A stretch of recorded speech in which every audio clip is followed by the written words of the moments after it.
안녕하십니까. 땅짓고 TV의 최인용 세무사입니다. 여러분, 오늘은 양도소득세를 줄이는 필요경비에 대해서 한번 얘기를 나눠보도록 하겠습니다. 여러분, 양도소득세는요, 어떻게 하느냐에 따라서 세금이 굉장히 많이 달라지는데요. 제가 볼 때 세무사로서 가장 세금을 많이 줄이는 거는 바로 1세대 1주택 비과세로 가는 게 가장 좋습니다. 그런데 1세대 1주택 비과세로 가지 않은 경우에는 세금을 대체로 내게 되죠. 건물이나 토지 같은 거는 또 1세대 1주택 비과세로 갈 수가 없기 때문에 그 다음으로 줄일 수 있는 게 바로 이 필요경비입니다. 경비를 어떻게 여러분들이 마련을 하고 경비를 어떻게 준비를 하느냐, 여기에 대해서 양도소득세 상담을 하다 보면 굉장히 많은 질문을 제가 받기 때문에 여러분들한테 그 노하우를 알려드리도록 하겠습니다. 자, 양도소득세는 어떻게 계산이 되는지 제가 먼저 잠깐 좀 살펴보면요. 양도소득세는 취득가액에서 처분가액, 양도차익이라고 하죠. 요 차액에 대해서 세금을 내는 세금입니다. 그래서 거기에서 장기보유공제도 곱하고 또 기본공제 같은 것도 빼줘서 여기에 세율을 곱해서 내는 세금이에요. 자, 그래서 이 필요경비가 어떻게 들어가느냐에 따라서 정말 세금이 많이 줄어드는데, 자, 여러분, 그 필요경비는요, 주택하고 그 다음에 건물하고 토지, 이렇게 세 가지로 나눠서 제가 한번 오늘 설명을 드리려고 해요. 왜냐하면 주택하고 토지하고 건물하고 중점적으로 좀 봐야 될 게 좀 다른 게 있어서 그렇습니다. 자, 먼저 주택부터 한번 설명을 드려볼게요. 자, 주택의 필요경비는 여러분들이 먼저 종류를 잘 알아야 되는데요. 필요경비 종류가 취득세나 등록세, 법무사 비용 이런 것들이 있습니다. 중개수수료. 자, 하나씩 좀 설명을 드려보면요.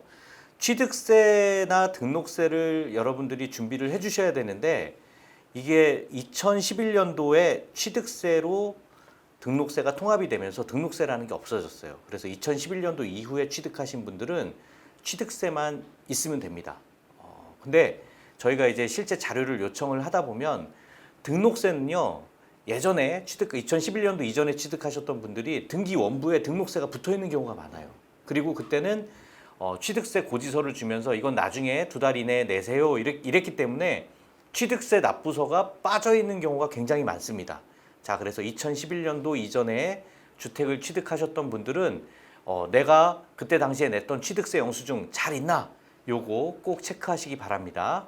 자, 그리고 법무사 비용도 여러분들 좀 잘 챙기셔야 되는데요. 법무사 비용에 이제 공증료, 인지대 이런 것들이 같이 포함된 영수증이 있습니다. 그리고 중개수수료, 특히 이 중개수수료는 취득할 때도 수수료 내고 처분할 때도 내죠. 요즘에 중개수수료가 이제 좀 낮아지는 걸로 법률이 통과가 돼서 여러분들 부담이 좀 줄긴 했는데, 중개수수료가 예전에는요 이런 경우가 있었어요. 실제로 더 줬는데 조금만 일부만 끊어준 경우도 있어. 이런 분들은 어떻게 할까요?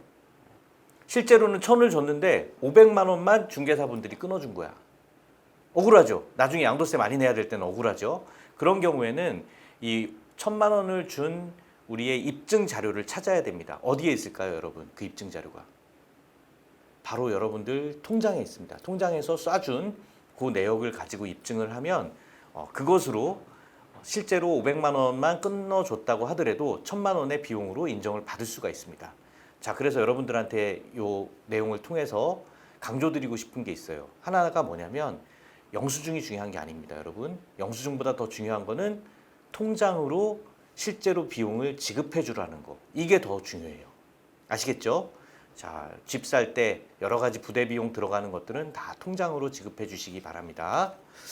자, 여러분, 그래서 저희가 이제 실제로 양도세 신고를 하면서요, 필요경비 계산 명세서라는 거를 작성을 하게 돼요. 근데 이게 필요경비 계산 명세서 양식이 좀 바뀌었습니다. 빨간 걸로 제가 강조를 해놨는데, 예전에는 저희가 그냥 금액만 넣으면 됐는데, 지금은 최근에는 상호, 사업자 번호, 지급일 이런 것들을 다 집어넣게 돼 있어요.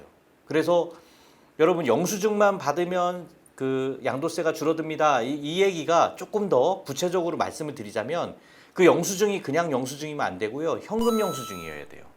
현금 영수증 정식으로 발급을 받아서 사업자 번호가 상대방께 나와줘야 그래야 세금이 줄어듭니다. 그거 아니라면 여러분들 신용카드로 결제를 해서 신용카드에는 상대방 그 사업자 번호가 나오기 때문에 그런 내용까지도 입증이 돼야지만 가능한 겁니다. 자, 거기까지 여러분들이 조금 더 챙기셨으면 좋겠어요. 자, 그리고 많이 이제 물어보시는 내용이 주택 구입하면서 이제 인테리어 비용을 여러분들이 지출하시게 되는데, 인테리어 비용은 두 가지로 나뉩니다. 자본적 지출이라는 게 있고 수익적 지출이라는 게 있어요. 여러분, 그 자본적 지출을 먼저 좀 말씀드리자면, 이게 여러분 이렇게 생각하시면 돼요. 이 공사를 함으로써 내가 돈을 더 받을 수 있겠다, 집을 팔 때. 이러면 자본적 지출이에요. 근데 요거 뭐 조금 뭐 칠 벗겨진 거 다시 칠하고, 뭐 장판 이렇게 그죠? 한번 갈고, 뭐 벽지 조금 갈았다고 해서 집값이 더 높아지진 않잖아요. 이건 현상 유지를 위한 비용은 수익적 지출이다라고 생각을 하시면 편합니다. 자, 그래서 자본적 지출에 대해서는요, 이게 최근에 세법이 바뀌어가지고 2018년 4월 1일 이후부터는 자본적 지출에 대한 인테리어 비용은 그냥 무조건 다 인정되는 게 아니라 금융거래 증빙까지 제출해야지만 인정이 됩니다.